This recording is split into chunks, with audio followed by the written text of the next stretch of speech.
everybody.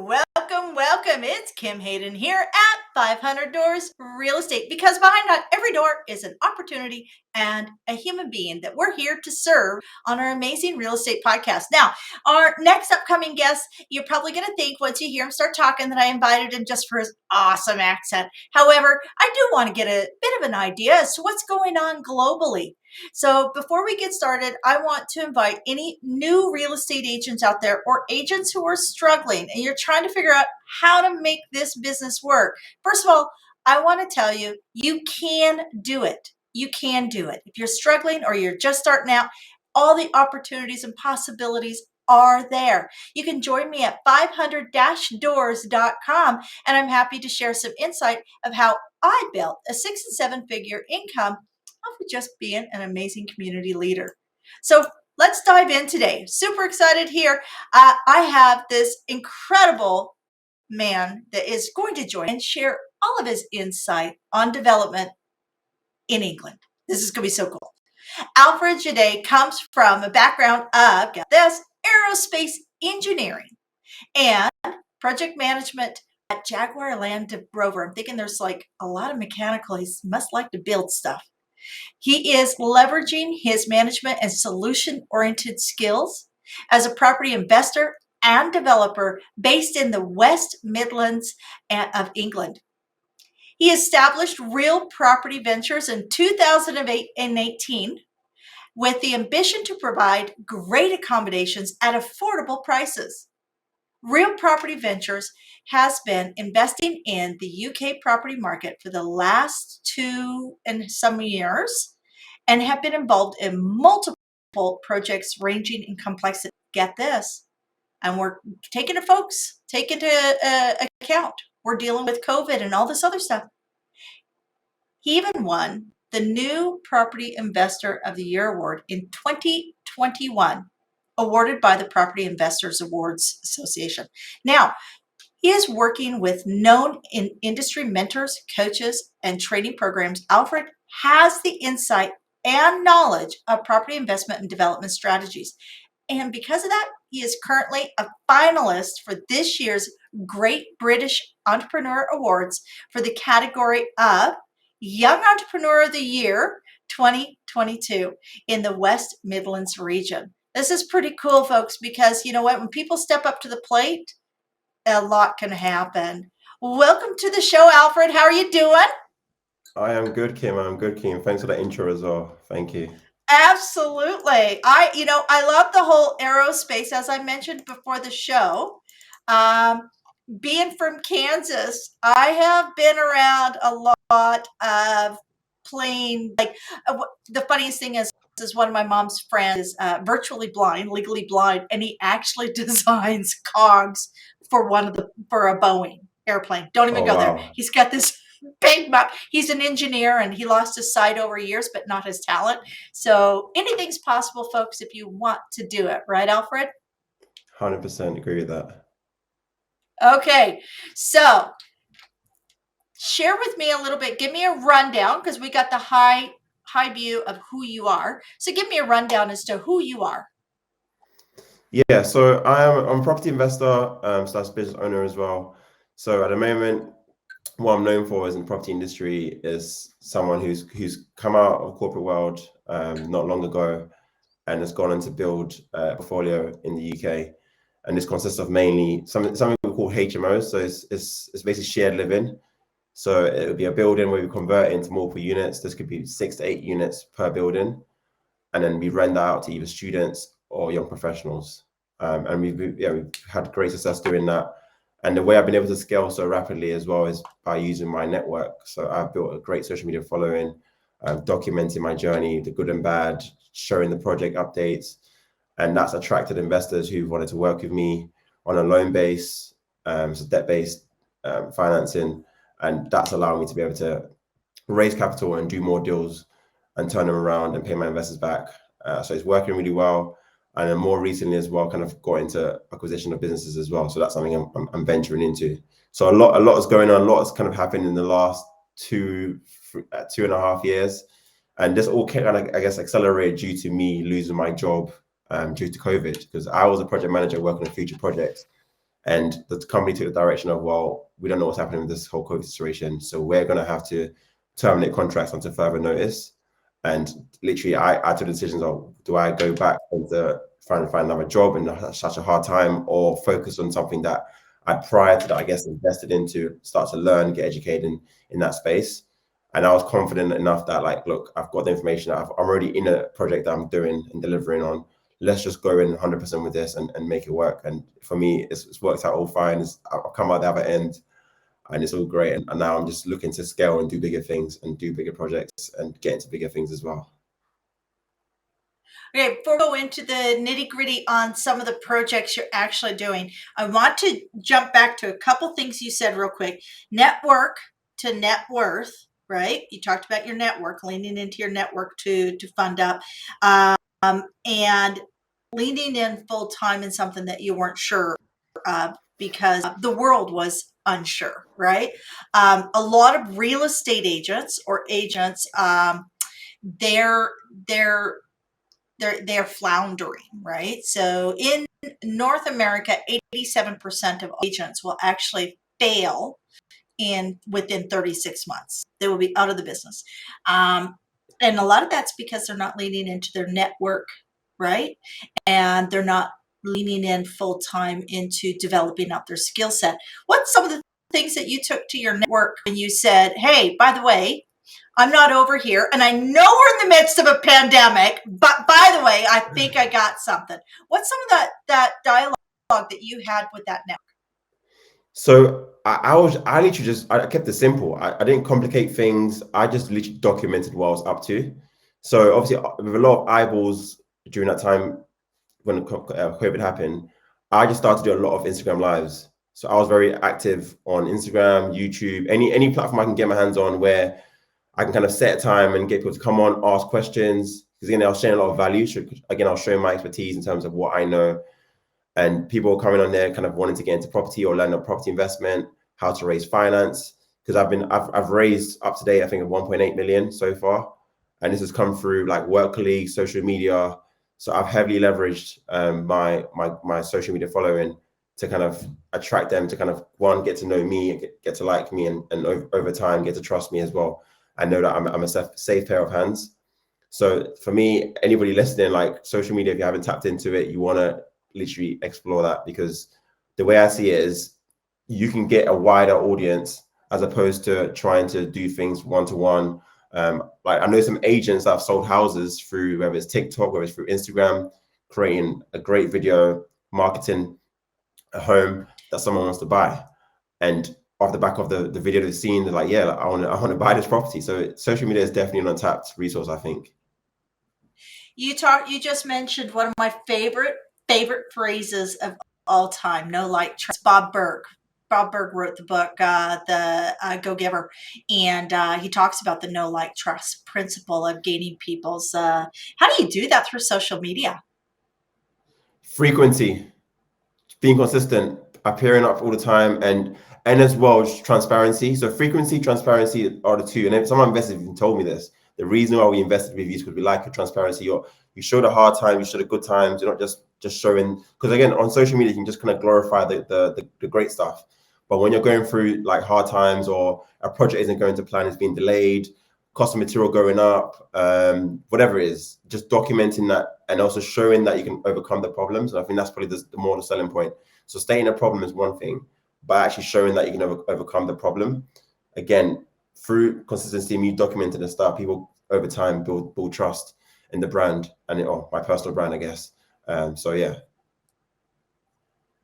Okay, you just mentioned the cost of product going up. Let's tackle that. Let's go into your what you do. So you're building this. We're dealing with COVID, right? Getting people to work. It seems to be a real challenge now globally. Go back to work. And the fact that we are going through inflation that we haven't seen since the early 80s, right? How do you navigate? How do you develop something? How do you go to your investors and say, I need X amount of dollars, and then go back and realize that in the time between the time you started that project to the time that you're about ready to put the doors on, That project has escalated in cost. You can't get the staff. Talk to me about the actual day-to-day of what you're doing and how you're navigating that. Yeah, so obviously inflation is a big thing. Anyone in the development world, property development world, is fully aware, like cost of materials shooting up like crazy. I guess there's a number of things I've tried to mitigate as best as possible. Like, so for example, obviously we do high-end accommodation for young professionals or students. So we don't want to compromise on our interior design and kind of going a bit above board in terms of what we're putting out as a final product. So we're in a way we're absorbing the cost and kind of looking for a higher valuation on the back end. So prior to us even starting the works, what normally happens is we get a surveyor who comes out who says what property's worth today, how much we think we're going to spend, versus as well what it's going to be worth in the back end. So the value comes out, we try and get the same person to come back out on the back end of the deal. So they obviously know what's going on in the market. They understand that rent. So I think what's helped, type of deals I do, I value the property based on a commercial basis, which is basically due to its rent. What's the rent it achieves? And generally speaking, rents have gone up since even COVID times. So the end valuation of the buildings have kind of stacked up still. So we haven't got to a position where we've committed to doing a deal and the numbers haven't moved from where we thought when we started the works. So generally speaking, it's kind of, it obviously hasn't compensated fully, but it's better than what we anticipated when we first started. So I haven't got any horror stories where I've said like, oh, build costs have gone skyrocketed and the end valuation is not making sense anymore and potentially the deal doesn't work anymore. So in my case, I've been fortunate. I haven't had any of those horror stories. It's worked out great. Because of the back end, we've had the higher rents being achieved and there's still demand like never. Like this is probably the more demand for rentals than ever. So it's working out okay, I would say. And with that, okay, so with housing costs going up, and I know that England in general, when we look at London, we know London ranks, Toronto's expensive and New York is expensive and London is expensive. And, Sydney's expensive. We look at major markets, but when we pull out of those markets in, looking at basically secondary markets, what is the kind of the price range that your product that you build comes in at? Yeah, so rents varies. So basically what we build out is we either build out studio rooms, so within some flats, studio rooms, or like they're like called double en suite rooms. So like it's unless I guess your audience are mostly US, but it's basically a house share. So we have a large communal area where it's got a kitchen and what's called a lounge area as well. Then there will be 6 to 8 rooms within the property, which all share that facility and also got some amenities in their rooms as well. So the studios obviously have some sort of kitchenette facility within that room as well. And that can range, I'm in the Midlands, so not as pricey as London. London, everything's about like £1,000 plus in rental. Depending where you work in the city, it could be 2,000, 3,000, £4,000 even in rental. But I'm more like the mid-range. So it's around 600 to about 800 pounds in rental per door, if you want to call it that. Per door, that's kind of that's the general rate you'd get in rental at the moment. Yeah, that sounds about in line with where Canada's at in most of our major cities, also in any kind of shared facilities. You had mentioned, affordable housing. I want to go down the rabbit hole a bit. So and this is going to be totally off mark. So I will not. Nobody is allowed to hold poor Alfred to the feet to the fire on this. But I love to explore this question with a lot of people in the industry. Coming out of COVID, it's estimated that nearly 30% of people will not return to traditional workspace. That means we're going to have leftover office space sitting empty. What do you think are some opportunities as a developer that we could go in and leverage those leftover? How difficult is it to take a commercial space and turn it into a residential space? Zoning aside, we're not looking at zoning, but we're just talking about logistics. Yeah, so in the UK, the government has actually made it more possible for us as developers to go and take office and convert them into residential units. So in the UK, we have permitted development rights to find a building which is office use, and which so you kind of have a prior approval to convert. You have to still submit an application to the council to get them to approve it, but there's actually more incentives. So the government has made it, because they know, like you said, based on what's happening in offices, they've made it more accessible to developers to be able to go out and request to convert a office to a residential unit. I'm actually doing a project where we're converting an office to 4 flats, so 2 2-bedroom flats and 2 1-bedroom flats. That's actually my next project.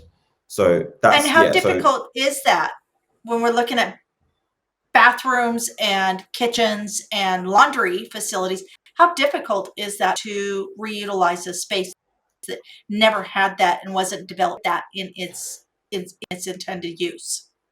Yeah, everyone that does flat conversions from offices. So yeah, it's a problem. Obviously, in terms of the infrastructure doesn't exist already, so you're pretty much having to bring everything in. Even you might have to contact your utilities in terms of like electrics. So if you're splitting the meters across the multiple units, you might have to call the main contractor to come out. That could take time as well, and because they're trying to manage their workload, that everyone complains about that being a problem. You could be waiting 3 months, whatever, a few months just to get someone on site to allow you access to be able to start doing electrics in terms of each individual unit.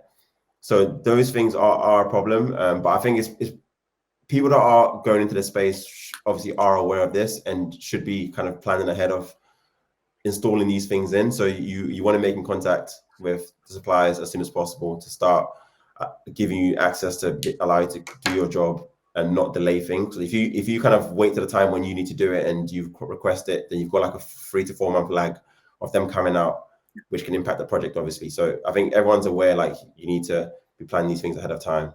But it is a nuisance, but it's normal, I guess, in my world anyways. Yeah, I'm thinking that we're going to see this in a lot of major cities. I know Calgary, so Calgary, where I'm at, has been in a recession since 2015. In fact, in 2017, we had a very, very underperforming real estate market. And because of that, we have millions. We actually have like a 30-story building downtown that's almost like 90% vacant, just sitting there, right? And it's costing. What people don't realize is that when you have vacancies in your core area or your office area, that money comes back, and we have to, as residents within the surrounding area, we're offsetting the costs of those taxes that are not being collected and all these other things. So getting those properties repurposed and utilized where they're needed is important, especially when you're looking for affordable housing options. How affordable is it to convert an office building into an apartment? Obviously, with the current costs shooting up, it's obviously let's say I would say since COVID, it'd probably be a 20, well, depending on material, but I think average wise, you're still looking at a 15 to 20% increase in material costs easily, if not even more, depending again how high end you go in. The more high end you go in, I would say even upwards of 30% increase on that material cost. So yeah, the cost of converting these buildings, and again, depending on what type of building it is, the more infrastructure change that's required, the more cost you're going to have to spend to convert it into a residential home. But generally speaking, everyone is seeing cost increases, but we're also seeing on the back end of the valuation of the buildings, it kind of matching up. So it's kind of still worth the spend at the moment anyways. But there's obviously talks about potentially a dip or flattening of the curve of house prices. So if you're banking, so if developers, the risk is obviously for developing a property and that dip happens whilst you're developing, then obviously you exit those deals at whatever market that is, and obviously you still spend extra money on the material. So that's the worry.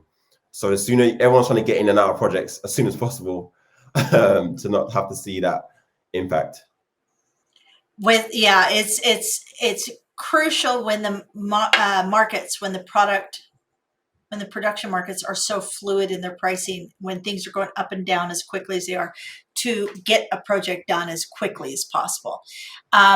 With that being said, where is England sitting? So in the United States, they're estimated 4 million homes short. They do not have the short supply of 4 million properties for affordable housing. Where is England sitting within that? I think What we're are you like guys short? we're like 350,000. So obviously, Yeah, yeah. US is like US occupation. Yeah, I think you guys are 400 million. We are 40 million. So we're 10% of you guys, pretty Yeah. much. So in terms of stats, so we're I think last stats was 328,000 homes short. But it's an increasing demand every single year. We're needing more and more homes. Yeah, So and it that's kind just, of the short at the moment. and what is your theory around where all these people came from during COVID? Because it is, I have my own theories, but it is, everybody keeps asking, how are we short? Now, in the United States, those who have been in real estate for a long time know that this is something that's been very quietly discussed in the industry for a long time, saying we don't have enough to meet demand, and it will be a big issue in that issue. And I don't know if it was COVID that created that, but when you're looking in England, what are some of the contributing factors you think to that short supply and high demand? It depends where you look. Some areas obviously have more sorted issues. So like London, obviously there's nowhere to build pretty much. Everywhere's occupied. As you come out, there's more greener areas. So the government they're aware of the issue, and obviously a lot of frustration from developers as well. You're not giving us permission as well to allow us to build on the site, on the land that's available as well. So it's kind of a catch-22 situation. But I also do think that when the houses are getting so expensive, people can't actually even afford to buy these homes. So that's one element as well. So like, it's even if we did build these houses, who is buying them? First of all, that's why for me, I strongly believe in the rental market. I'm not one to buy houses and sell, or buy a house, develop and sell it on. I'm one that retains. I'm in the rental market pretty much. I believe that the rental market is going to grow and grow and grow because build costs, the cost of a house, the cost of Yeah. building it versus what it needs to be worth for it to still stack for the developer and then sell it on to someone, the end user, it's not stacking up. The average salary in London is like 30 grand. And to buy average house, it's let's say 500 grand minimum is what an average house in London costs. To be able to earn enough to be able to buy such a house, you're looking at 100 grand salary. Hardly anybody earns 100 grand in London. So how can you afford a 500 grand property? And that's like the cheap end. It's just upwards of there. Do you know what I mean? So it's affordability. There's so many factors to it. So it's a problem, but at the same time, there's stuff that's stopping us being able to fix the problem, if that makes sense. Now, there's other opportunities, though, of investing in real estate. And one of them is to invest in a company who's developing real estate. So that's, I mean, real estate, I don't think the world is cut and dry where everybody works one job and you retire at 60. And, the world is no longer black and white in the sense of you do this, you do that, you get this, you get that, right? It's now, how is it fluid and what are the options and opportunities? And I talk a lot around REITs, real estate investment trusts, right? Or the, opportunities to invest in new developments. If somebody wanted to have an opportunity for that return in real estate, but not necessarily own their own individual home, what are some of the ways that they can invest in the market there in the development of real estate? Yeah, so there's several different structures. At the moment, what I've done like on a debt base. So investors would invest money solely just to get a return on their money. Like you said, they don't want to have the headache of owning a property, dealing with tenants. They just trust that, okay, Alfred knows what he's doing. He's developing projects and he needs X amount of capital. We have to borrow him this capital, and what's in it for us is we get a 6 to 10% return per annum on our money. And it's like whether it's paid monthly, paid at the end. There's other structures as well whereby joint venture partnerships, whereby the investor brings all the capital into the deal, the developer goes away and develops the deal, and if you're going to retain it or sell it, profits are split 50-50, for example, or however best you want to negotiate the deal from that point of view with the investor. so it's all in. And then the final one, I think, is obviously probably more common in the multifamily. So I've actually been to America quite a few times and quite interested in the multifamily sector. So a lot of people creating funds where investors can put money into this fund. The fund goes away and acquires a 100-unit building, 200-unit building or estate, and they have an equity piece. And obviously the promises over that time of the fund, 5 to 10 years, we might 2x, 3x your money in that time frame. And obviously, while you wait as well, you're getting a return. It's usually a low return, but the bigger players, we 2x, we 3x the money over the fund cycle. So that's an interesting model as well. Absolutely. So there's more than one way to be engaged in the real estate investment space. You don't have to be a homeowner on the front end. You can actually invest in not only residential property, but in commercial property. Or, I mean, there's so many. Now it's like here in Calgary, they're saying that it's like every apartment renter has a storage locker now. That's real estate. So there's so many options and opportunities out there for sure. What is the why real estate in general versus, you went to school, you've got this really cool degree in engineering and aerospace. What is it? Why does real estate appeal to you? I actually always say, look, real estate is probably the most marketed thing outside of corporate world. So everyone gravitates towards real estate because that's the first thing they know coming outside the corporate world. So even the reason why I kind of explored that when I was working, because I always had the ambition to kind of own properties and kind of had it as like a retirement vehicle. I didn't really think of it as a business. I just thought I'd work, maybe every year I buy a house, and then by the time I finish, I've got a few houses. I'm bringing in money monthly. And actually what made me kind of narrow down and go into a bit more was I basically got to a point where I wanted to earn 6 figures plus, like the 200, 300 grand a year. And so upon searching my career and what it meant to actually earn that kind of money, there was too many years required in terms of experience. I had to have gone to different companies, moved around a bit to become a senior project manager, to start commanding. And even you're going to struggle to see 200 grand, 300 grand in those roles in that engineering space for sure. So that's what drove me to look outside of the corporate world and say, look, what can I do to learn about real estate now and start building a portfolio now, which brings me income and will supersede that earning potential, basically. So that's what drove me in. And obviously as well, going into researching what wealth people have in terms of how they build their wealth. Real estate is pretty much part of everybody's portfolio out there. Yeah, real estate's one of the globally top searched there you go. topics out there for sure. What does community mean to you? So you are in the industry of creating community, but what does community mean to you? Yeah, it's an interesting question. I've been thinking about what does community mean to me? I think community it can mean a lot of things. I guess for me, it's an ecosystem. Is something whereby people can kind of support each other. I think a community is something that if I was part of a community, I'd want to have that kind of support network around me where we can kind of learn off each other, create opportunities together. I think it's for me, to put it simple, community is something that allows for growth opportunity is the way I see it. For me, a community needs to be something that we all come together and do things together, grow together, help one another out. That's what I would kind of put against the word community. Amazing. And you're building community. That's what you're in.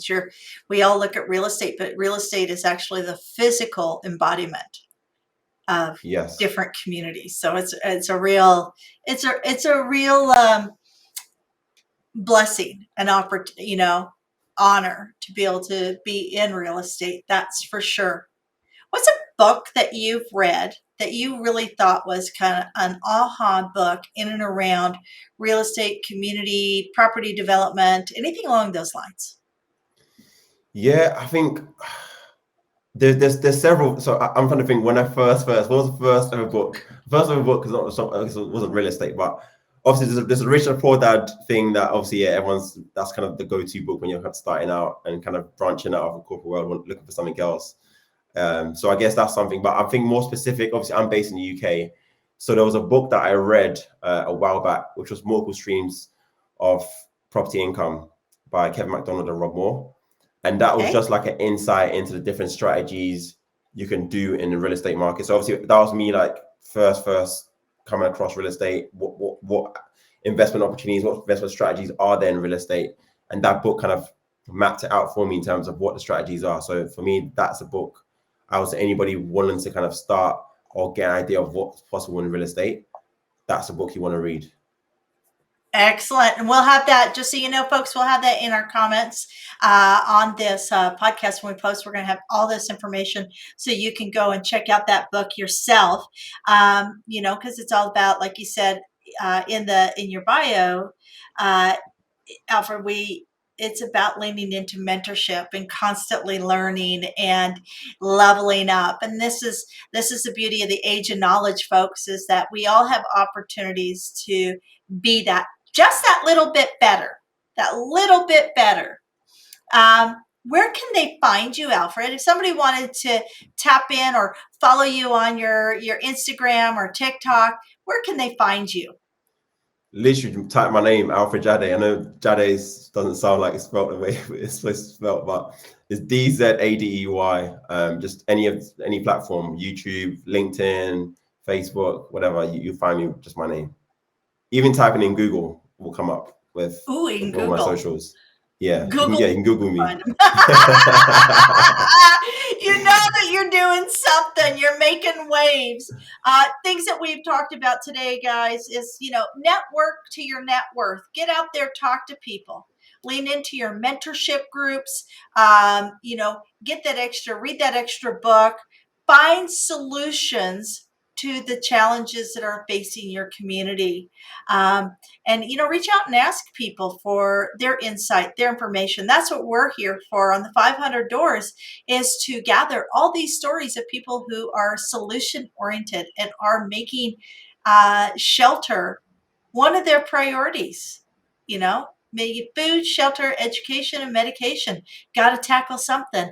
And I am glad that you're tackling, Alfred, I'm glad that you're tackling the shelter situation and finding cost-effective ways for people to live, and because that's so critical. There's nothing worse than feeling like you don't have a place to go.